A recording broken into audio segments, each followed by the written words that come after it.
కొద్దిసేపటి క్రితం ఈడీఓలు వచ్చిరట పాపం. యాడికి ఇంకా వెంకటరామరెడ్డి దగ్గర రాలేదు, అది చిన్నది అది పక్షి.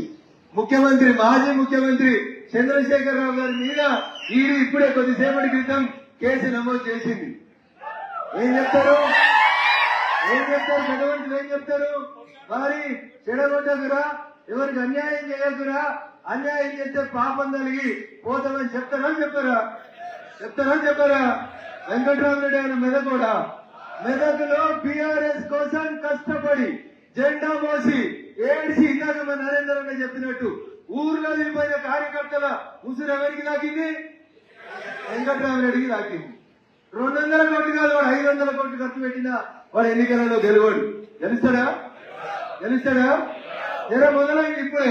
అదే సినిమాలో చిరంజీవి చెప్తాడు, ఏం చెప్తాడు? In front there is crocodile festival.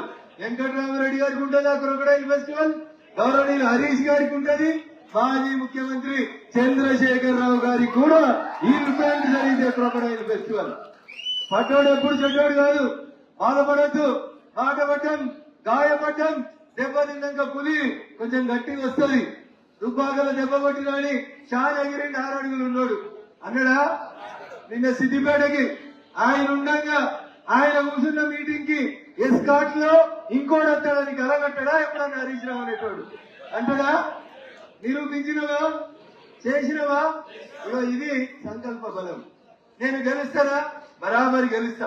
ఇందాకేమైనా చెప్పారు, అక్కడ పెద్ద పెద్ద వాళ్ళు ఉన్నారన్నా, ఎమ్మెల్సీలు ఉన్నారు, ఎంపీలు ఉన్నారు, వీళ్ళున్నారు, వాళ్ళు ఉన్నారని. ఎవరున్నా ఏం కాదు, నీ ధైర్యం నేను గెలిపిస్తుందా? గెలిపేదా?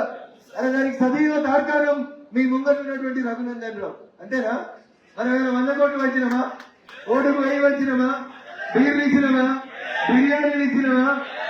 3 దాకా కదలకుండా కూర్చొని భూమధ్య రాగినగా వెళ్తామంటే కదులుతురా? ఎవరన్నా కదులుతురా? అదే టీఆర్ఎస్ వాళ్ళకి ఇప్పటికీ అండలు కూడా ఎక్కకపోదు లేదా? ఇది భారతీయ జనతా పార్టీ కార్యకర్తలు, నాయకుల యొక్క లక్ష్యం. ఒక లక్ష్యాన్ని నిర్దేశించుకోవాలి.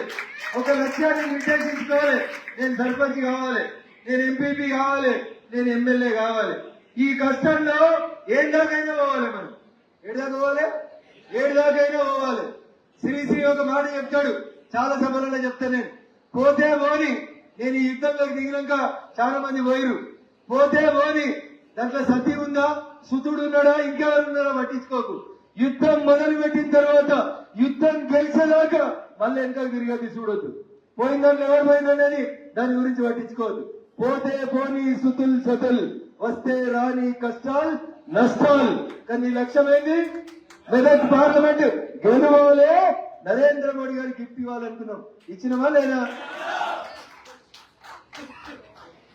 ఒకరోజు పొద్దున్నే సోదరి కరుణం పరిమిత ఫోన్ చేసి, అన్న యాడున్న ఓనది గజోల్ ఏరియాలో తిరుగుతున్న తల్లి అన్న, అర్జెంట్ గా నేను కలవాలి, నేను వస్తా అన్నది.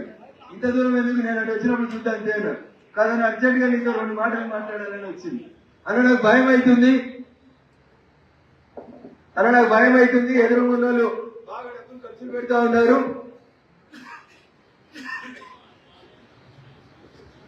మన కార్యకర్తలు గుండె చెదిరిపోతున్నటువంటి పక్షుల్లాగా ఇబ్బంది పడుతున్నా. ఎట్లా అంటే మేము బాధపడతాను, గెలుపు నేను మళ్ళీ చెప్తా ఉన్నా. చెల్లెలాగా నా కోసం ఇంత దూరం వచ్చి బాధపడుతున్నావు కదా, నేను చెప్తున్నా, నువ్వు అధైర్యపడకు. నువ్వే నీకు ఇచ్చిన పని చేయి. రఘునందన్ రావుకు గెలవడం ఎట్లున్నో తెలుసు, గెలిపేయడం ఎట్లున్నో తెలుసు, నాయకుడు ఎట్లుండాలో తెలుసు, కార్యకర్త బంధువుల్ని ఎట్లా నడపాలో నాకు తెలిసి గట్లే నడిపిస్తా తల్లి అని చెప్పిన. నడిచినవా నడవలేదా? అన్నం తిన్నా తినకున్నా గెలిచినవా గెలవలేదా? 200 కోట్లు కాంటాల దిక్కు పెడితే మనం 1 కోటి కూడా పెట్టలేకపోయినాం. అయినా గెలిచినవా లేదా? ఎట్లా గెలిచినాం? జనం గుండె గెలిచినాం కాబట్టి గెలిచినాం. డబ్బులతో గెలవలేము ఎన్నికలు. డబ్బులతోటే గెలిచేది ఉంటే రైల్వే ప్లాట్ఫామ్ మీద ఛాయ్ అమ్ముకునే నరేంద్ర మోడీ గారి దేశానికి ప్రధానమంత్రి కాదు. ఎవరైతారు? అంబానీలు, ఆదానీలు, టాటాలు, బిర్లాలు కావాలి. అంతేనా? తప్పుడు ఏరు. అందుకనే రేపు నేను సర్పంచ్ అయితే అంటే అయితానంటే అంటే కాదు. ఏమనాలి? నేనే మా ఊరికి సర్పంచ్, రానురా ఎవరొచ్చాడో రాను గీత గీయాలి. గీస్తారా? పాపన పెట్ట మీకున్నాం. ఎందుకు మీకున్నారు? రాములు మంచిగా 100 కిలోలు ఉన్నాడు. లేడా మీ అధ్యక్షుడు? ఎవరున్నారు సీనియర్ నాయకులు ఉన్నారు సర్కల్ లాంటి వాళ్ళు ఇది కూడా ఏమైతే పాపన పెట్టి ఏడొస్తాయి మనకు ఉన్నారు వచ్చినాయా రాలేదా 9,54,000 ఓట్లు అక్షరాలు ఎవరికి వచ్చినాయి మనకు వచ్చినాయి ఉత్తగా రాలేదు మీరందరూ కష్టపడికి వచ్చినాయి అందుకని దయచేసి ఎప్పుడు అధైర్యపడకూడదు ఎప్పుడన్నా అధైర్యం మీ కళ్ళ ముందు కనబడితే రఘునందన్ యాద్ చేసుకోరు అరే ఏం మొండోడు రాబోయే మా రఘునందన్ యాద్ చేసుకోరు నేను చెప్తా ఉన్నా నిజంగా చెప్తా ఉన్నా నా జీవితంలో నేను అనేక ఆటుపోట్లని అనేక అవమానాలని అనేక ఇబ్బందులను ఎదుర్కొన్న ప్రతి అవమానానికి బదులా చెప్పాలనుకున్నా ఆ బదులో మనం మెదక్ గెలిచి చెప్పినామా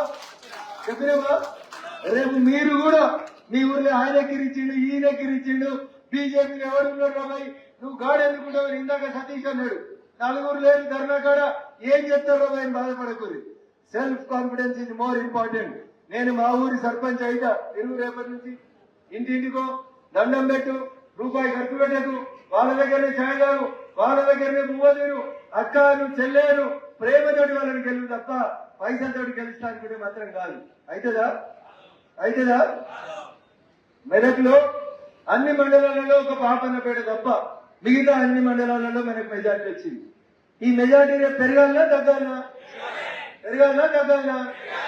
నిన్నటి దాకా మీరు నా గెలుపు కోసం పనిచేసారు రేపటి నుంచి నేను మీ గెలుపు కోసం పనిచేయాలా వద్దా అయితే మీరు 2 పనులు చేయాలి ఎన్ని పనులు 2 పనులు సర్పంచ్ గా నేను పోటీ చేస్తా మా ఊర్లో నాకు రిజర్వేషన్ అనుకూలంగా ఉంది చేతులెత్తురి ఫస్ట్ ఓటర్ లిస్ట్ తీసుకోరి ఎన్ని ఇళ్ళు ఉన్నాయో చూడురి వాళ్ళు ఎవడు మనోడు ఎవడు పరాయోడు ఐడెంటిఫై చేసుకోరి పరాయోళ్ళ దగ్గరికి పోయి రోజు దండం పెట్టుర్రి సాల్పు తల్లే కాడ మొదలు పెట్టుర్రి అక్క మంచిగా ఉన్నావా బావ మంచిగా ఉన్నాడా ఆడికేళ్ళు మొదలు పెట్టుర్రి కానీ పొరపాటున కూడా అని చెప్తున్నా పొరపాటున కూడా నేను సర్పంచ్ పోటీ చేస్తున్నాను ఇప్పుడే చెప్పకుర్రి చెప్తే కథం ఇక నీ పని మన పార్టీ వాళ్ళు పక్క పార్టీ వాళ్ళు అందరు కథం చేస్తారు నీ మనసులో నువ్వు ఒక లక్ష్యం పెట్టుకో నేను ఎంపీటీసీ కావాలి నేను మెదక్ కౌన్సిలర్ కావాలి మెదక్ మున్సిపాలిటీ బీజేపీ గెలవాలి ఇది మన లక్ష్యం పెట్టుకోవాలి అయితే బరాబర్ గెలుస్తాం రఘునందన్కి ఏం కొమ్ములు లేవు మీకంటే ఎక్కువ లేడు మా సీనన్న కంటే 10 కిలోలు తక్కువనే ఉన్నా అవునా ఆయన ఒక పని అనుకొని పోయినామంటే అయిందా కాలేనా లింగపల్లి సీన్ ఎంతున్నాడు 5 అడుగులు లేడు సీను ఎంఆర్పిఎస్ నడిపిస్తుండా లేదా అందుకని మనిషి హైటో వెయిటో పైసలో ఇంకేం కౌంట్ కావు అయితే 20 ఏళ్ల కింద ఎమ్మెల్యే అయినా 7 సార్లు ఎమ్మెల్యే అయినా 4 సార్లు మంత్రి అయినా అని పొంగనాలు కొట్టిండు ఒక ఆయన మెదక్ వచ్చి గెలిచిండు ఎమ్మెల్యే మనకేసి కొట్టలేదా మొదటిసారి రాజకీయాలకు వచ్చినట్టు గెలిచి వచ్చిండు అందుకని ఈ షుడ్ హ్యావ్ ఏముండాలి మనకి సెల్ఫ్ కాన్ఫిడెన్స్ ఉందా సెల్ఫ్ కాన్ఫిడెన్స్ ఉన్న వాళ్ళందరూ చేతులు ఎత్తుంది అసలు కొంతమందికి లేదా ఇంకా రఘునందన్లో ఇంత చెప్పినాక కూడా ధైర్యం రాకపోతే నేనేం చేయలేదండి సో ఏదైనా ఒక పని చేయాలనుకుంటే సర్పంచ్గా పోటీ చేసిన వాళ్ళు సర్పంచ్లు ఎంపీటీసీలుగా పోటీ చేసిన వాళ్ళు ఎంపీటీసీలు ఎమ్మెల్యేగా పోటీ చేసిన వాళ్ళు ఎమ్మెల్యేగా కౌన్సిలర్ గా పోటీ చేద్దాం అనుకున్న వాళ్ళు కౌన్సిలర్ గా ముందు ఒక లక్ష్యాన్ని నిర్దేశించుకోవాలి ఆ లక్ష్యం దిక్కు మన అడుగులు పడేందుకు పనిచేయాలి అది పెద్ద యుద్ధం కాదు మా ఊర్లో 993 ఓట్లు ఉన్నాయి 1 2 3 4 5 పోటీ చేస్తాం రైట్ ఈయనది ఈ కులం ఆయన నా కులం ఈయనది ఈ కులం నాదేం కులం నా ఓట్లు ఎంతమంది ఉన్నారు ముందు వాళ్ళని దండం పెట్టి సెట్ చేసుకో తర్వాత మన పార్టీ వాళ్ళు ఎంతమంది ఉన్నారు వాళ్ళందరూ ఇట్లా నువ్వు పని విభజన చేసుకొని రఘునందన్కి ఎవరు ఎంపీ టికెట్ డిక్లేర్ చేయలేదు జనవరి 10వ తారీఖు రోజు జనవరి 21 రామ మందిర విగ్రహ ప్రాణ ప్రతిష్ఠ అవుతుందంటే మొత్తం పార్లమెంటులో 200 ఓటింగ్లు పెట్టినాం రామలల్లా విగ్రహ ప్రాణ ప్రతిష్ఠ కార్యక్రమం ఒక దిక్కు మోడీ గారి బొమ్మ ఒక దిక్కు రఘునందన్ రావు బొమ్మ ఏం మెసేజ్ పంపించినాం ఇండైరెక్ట్ గా మెదక్ ఎంపీ క్యాండిడేట్ ఎవరని చర్చ జరిగింది అయిపోయా నువ్వు 3 నెలల ముందే పనిలోకి పోతివి జనవరి 10వ తారీఖు రోజు ఓటింగ్లు లేపుతివి ఒక చర్చ జరిగింది ఎందుకు పెట్టిండు ఓటింగ్లు ఎందుకు పెట్టిండు వాడు అంటాడు సాయంత్రం ఛాయ్ తాగక్కడ ఎందుకు పెడతాడు పోయి ఆయనకి పోటీ చేయాలని షోకు ఉంది పెట్టిండు అంటాడు ఇంకోటి అంటాడు పైసలు ఎక్కువైనాయి పెట్టిండు అంటాడు ఏదైనా కానీ ఛాయ్ హోటల్ కాడ కళ్ళ దుకాణం కాడ సిట్టింగ్ రూమ్ల కాడ రఘునందన్ రావు పేరైతే తినవటదా లేదా సంక్రాంతి పండుగకు మొదలు పెట్టినామా మృగశిర కార్తె వచ్చేటప్పుడు ముగించినామా మరి ఎండ 45 ఉంది 50 ఉంది అన్నారు భయపడి ఎవరన్నా ఎండ దెబ్బ కొడుతుందని భయపడినామా పైన సూర్యుడు కింద ప్రచార రథం మండుతుంటే కాలుతుంటే పరిగెత్తినవా లేదా? సూర్యుడినే లెక్క చేయకుండా నా కోసం కష్టపడ్డ మీరు రేపు మీ ఎన్నికలు వస్తే కష్టపడతారా కష్టపడరా? గెలవాలని ఉందా లేదా? MPTC, sarpanch, ZPTC, MPP, municipal chairman ఎవరు గెలవాలి? మీరు గెలవాలి. ఎవరు గెలవాలి? మనం గెలవాలి. ఏ గుర్తు గెలవాలి? కమలం గుర్తు గెలవాలి. గెలవాలా వద్దా? అదే రైల్వే ప్లాట్ఫామ్ మీద ఛాయ్ అమ్ముకున్న నరేంద్రుడు 1962 తర్వాత మూడోసారి వరుసగా ఈ దేశంలో ఎవరు ప్రధానమంత్రి కాలేదు. Is only the one and one. అలాగే ఛాయ్ అమ్మిన నరేంద్ర మోడీ గారి సంకల్పం ముందు మనకెంత సంకల్పం ఉండాలని ఆలోచించుకోవాలి. ఎవరు మన నాయకుడు? ఎవరు మన నాయకుడు? మన అడుగు జాడలలో మనం నడవాలా వద్దా? ఆయనకే ఎంత ధైర్యం ఉంటే మనకెంత ఉండాలి? 74 ఏళ్ల వయసులో 200 ప్రచార సభలు చేసిండు నరేంద్ర మోడీ గారు. ఎన్ని చేసిండు? మీరు 200 ఓట్లను అడగలేరా? 200 ఇళ్లపై నీ సర్పంచ్ గెలవలేవా? 200 ఇళ్లపై నువ్వు దండం పెడితే ఇంటికి 4 ఓట్లు పెడితే ఎన్నైనాయి తమ్మి? ఎన్నైనాయి? 200 ఇళ్ళు ఇంటూ 4 ఓట్లు ఎన్నైనాయి? ఏదో పెద్ద సర్పంచ్ 5,000 ఉన్న సర్పంచ్ తప్ప మిగతా అన్ని ఊర్లలో నువ్వు 200 ఇళ్లపై రేపటి నుంచి దండం పెట్టు. ఎంతవా గెలవా? సర్పంచ్ అయితమా కామా? పెద్ద యుద్ధం ఉందా? కాశ్మీర్కి వెళ్ళి కన్యాకుమారికి ఏమైనా నడవమంటున్నా నేను మిమ్మల్ని? వేరే ఊరికి కొమ్మంటున్నా? చెప్తలేను కదా. ఏం చేయండి? మీ ఊర్లో మీరు 75 ఏళ్ల మోడీ గారిని యాడ్ చేసుకోండి. మోడీ గారు 200 సభలు తిరిగిండు. ఎప్పుడైనా ఇట్లా శబ్దాలు వచ్చినాయా సార్కి? ఎప్పుడైనా నిద్రపోయిందా? ఎప్పుడైనా అలసిపోయిందా? మరి మనకేమైంది? ఏమైంది? ఒక్కలోనే చక్క కూర్చురా, సగం మంది తెట్టగిలేసి నడవలేము, మాట్లాడలేము, పని చేయలేము, ప్రచారం చేయలేము. గెలువమని టికెట్ ఇస్తే గెలుస్తా అంటావాడు. ఇట్లయితే ఎట్లయితుంది? బరాబర్ గెలిస్తారు. నాకు బీఫామ్ ఇచ్చి చూడు అని చెప్పాలి. చెప్పాలా వద్దా? ఈసారి సీఎంకి నా దగ్గర పైసలు లేవంటారు కొందరు. ఇక మరి నువ్వు ఎప్పుడైతే లీడర్ మీరు? నీకు లీడర్ కావాలని ఉంటే పైసలు కాదు, నీకు లీడర్ కావాలని ఉంటే పట్టుదల కావాలి. ఇలా పంచముఖి హనుమాన్ కాడికి వెళ్ళి బయలుదేరదామన్నాం. ఎలక్షన్లు అయిపోయినాయి కదా, ఎండ కొడుతుంది, ఎందుకు రాగానే నాన్నే కార్యకర్తలు నాకంటే ముందుగా మోటార్ సైకిల్ స్టార్ట్ అయినాయి. అయినాయా కాలేదా?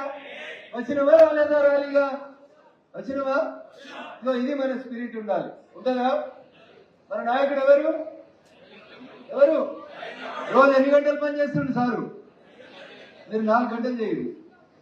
200 ఇళ్ళు 4 గంటలతో డివైడ్ చేయండి. రోజు 200 తిరగకుండ్రి. రోజు 50 ఇళ్ళు పెట్టుంది. ఎన్ని ఇళ్ళు? ఎన్ని? అరే మొన్ననే వచ్చినావు కదా బాయ్, ఏ ఓటేసినాం కదా, మళ్ళీ ఎందుకు వస్తున్నావు అంటది. ఏం లేదక్క, ఓటేసి గెలిపించినావు కదా, ఇంత స్వీట్ ఇంత వచ్చినా అను. ఆమెనే స్వీట్ తెచ్చి ఉంటాను, నీకే పెట్టుకుంటాను. ఎందుకు తమ్మి నేనే ఇంత స్వీట్ నీకు అంటది. ఉత్తరం తిరుగుతుంటే టైం పాస్ కి చెప్పు అక్క, మన మాట ఓటేసి మా రగన్నని గెలిపించింది కదా, నీకేమైనా ఇబ్బంది ఉంటే చెప్పక్క, మేము మా రగన్న దగ్గరికి దొరకపోతామని కళ్ళు ఉత్తగా. అరే పోరాలు ఓట్లు అయిపోయినాక కూడా ఇంత ప్రేమ వస్తున్నారు అంటే ఇక వీళ్ళ లీడర్గా చెప్పి సమాజంలో భారతీయ జనతా పార్టీ నాయకులు ఉండగలుగుతామా? ఉండలేమా? ఉండలేమా అనడం చేతులు ఎత్తు. ఉండలేవా? సతీష్కి ఏమింటుండే ఆయనకు అర్థమవుతుంది. సో అందుకనే ఏదైనా పని చేస్తే తన్ మన్ ధన్ అన్ని పెట్టి చేయాలి. యంత్రంలా ఉండొద్దు. రూడు బస్ అన్నలాగా ఏ చెప్పినా చేయలేరు అనుకోరు. ఇక అప్పుడప్పుడు ఇట్లా దొరికిపోతారు దొంగలని. అంటే మీరు నా స్పీచ్ ఇంటూరా ఇంటలేరా అనేది ఒకటినే తెలిసిపోయింది. సతీష్ అన్న సతీష్ పక్కన ఉండేది. ఓకే. సో అందుకని నేను ఏం చెప్తున్నా అంటే, నేను కూడా మీలా చాలా చిన్న కుటుంబంకి వెళ్ళి వచ్చిన. ఎప్పుడైనా మా ఊరికి వచ్చే ఓపుకుంటే మా అమ్మ నేను ఉన్నా లేకున్నా ఇంత ఛాయ్ వస్తుంది మా ఊరికి వెళ్ళి. ఇప్పుడు లేదు, మా అమ్మ కన్నాపరేషన్ ఎల్వి ప్రసాద్ లో ఉంది, రేపో మాప వస్తుంది. చాలా చిన్న పల్లెటూరుకి వెళ్ళి వచ్చిన. ఇంతే ఉంటుంది ఊరు. చూస్తే మా ఇల్లు చూస్తే మా స్థితిగతులు తెలుస్తాయి. అయినా మా అమ్మ అంటే నువ్వు ఎందుకు నీకు పోయేకాలం రాజకీయాలు ఎందుకు ఇంటికాడు ఉండవుతుంది. అయినా కష్టపడి చెప్పిన మా అమ్మకి నాకు రాజకీయమే వృత్తి, నేను పుట్టింది పెరిగింది నీ దగ్గరైనమ్మా, నేను గెలవాల్సింది బతకాల్సింది రాజకీయాలేనమ్మా, నేను జనంలో అయితేనే ఎక్కువ రోజులు బతుకుతా, ఒంటరి ఉంటే ఎక్కువ రోజులు బతుకా అని చెప్పి ఎప్పటికీ 10 మందిలో ఉండి 10 మందిలో పని సుఖమని చెప్పి తిరుగుతాను తప్ప ఒంటరిగా తినటువంటి కాదు. ఒంటరిగా తినూరి మంచిగా సీనని ఇంటికి పోయి మంచిగా చికెన్ బిర్యానీ మటన్ బిర్యానీ తినూరి, కానీ పని చేసినప్పుడు మాత్రం 10 మందిని కలుపుకొని తిరిగి బరాబర్ లక్ష్య సాధనకి రీచ్ అవుతాం. దానికి సజీవ తార్కాణం ఎంఆర్పిఎస్. 3 దశాబ్దాలుగా అనేక పార్టీలు అనేక రకాల ప్రలోభాలు, ఎమ్మెల్సీ ఇస్తామని, ఎంపీ ఇస్తామని, రాజ్యసభ ఇస్తామని, మంత్రి పదవి ఇస్తామని, మా పార్టీకి రా ఉద్యమాన్ని అమ్మేయమని ఆపేయమని రకరకాల ఒత్తిళ్లు పెట్టిన మొక్కవోని దీక్షతోటి ఒక లక్ష్యాన్ని చేరాలని పనిచేస్తున్నటువంటి పార్టీ ఎంఆర్పిఎస్. అది ఈ రోజు నరేంద్ర మోడీ గారు గుర్తించింది కాబట్టి మనతో పాటు కలిసి వాళ్ళు అడుగులేస్తా ఉన్నారు. ఎంఆర్పిఎస్ పెద్దలందరికీ కూడా శిరస్సు వంచి నమస్సుమాంజలి తెలియజేస్తూ